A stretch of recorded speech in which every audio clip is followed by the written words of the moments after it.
My name's Brad Marr, and this is the story of the song Sober.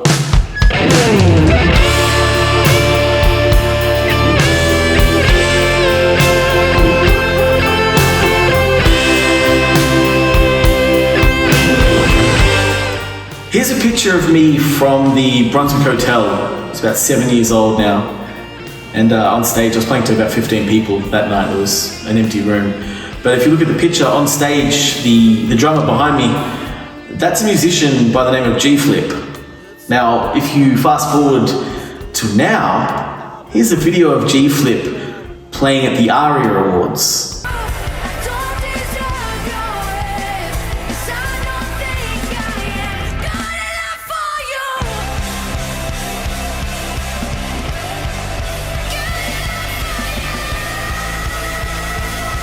Now, if you don't know, the ARIAs are the Australian version of the Grammys. It's a huge deal in Australia.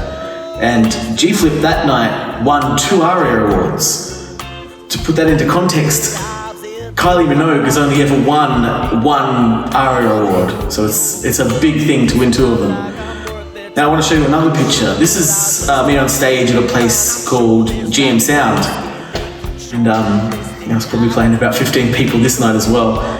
Now, if you look at the guitarist on this picture, this is a guy by the name of Aaron Shembri. He auditioned for my band way back in the day. He actually played a few gigs with us, and for whatever reason, he didn't get the gig. But if we fast forward to now, here's Aaron Shembri on stage with the greatest selling Australian artist of all time, the children's band, The Wiggles.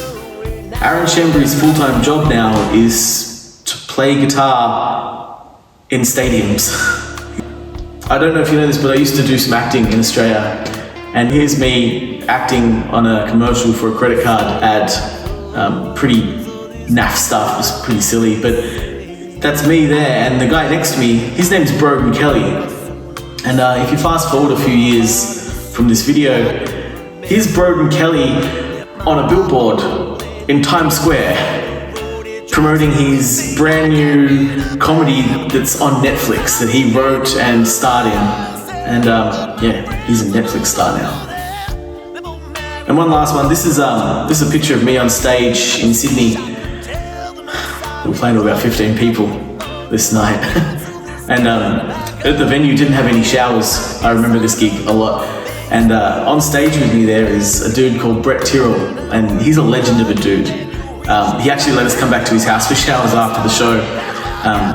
So we let him get on stage and play a song with us. But if you fast forward now, here's a video of Brett Tyrrell on stage in front of thousands of people with his band, one of the biggest rock bands in the world right now, Airborne. Now, I'm not a jealous guy when it comes to things like this. I believe that a rising tide raises all ships. You know, the cream rises to the top, especially in the music industry. But I also know I'm not a 22-year-old kid anymore running around on the scene.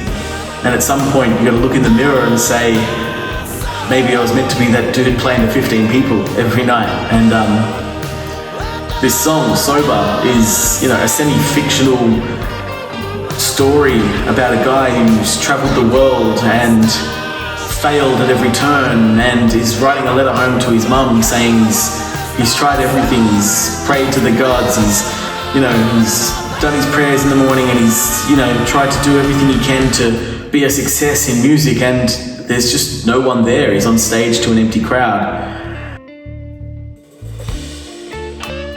It's a story that even if you're not a musician or a failed musician, it's relatable, where you give something your all, but it's not a guarantee that it's going to become a huge success for you or for anyone else. So it's a sobering reminder that sometimes life sucks, but you deal with the hand you're given and the wins that you get, and then you deal with the losses that you get. And listen to it for yourself and write your own story around the song. Hope you like it.